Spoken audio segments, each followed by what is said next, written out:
కుప్పం మండలం పెద్ద బంగారునత్తం గ్రామంలో మరియు కుప్పం మున్సిపాలిటీ పరిధిలోని 11వ వార్డులో ఆదివారం ఇంటింటా ఎన్నికల ప్రచారం నిర్వహించారు.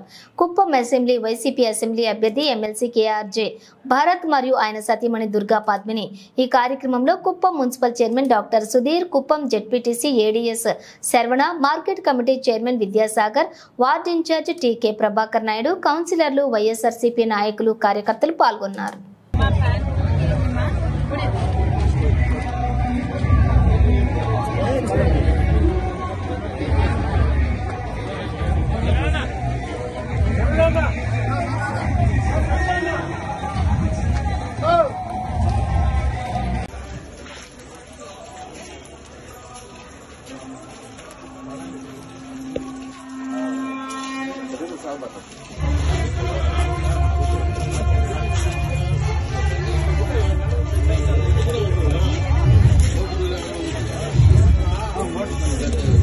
Good morning.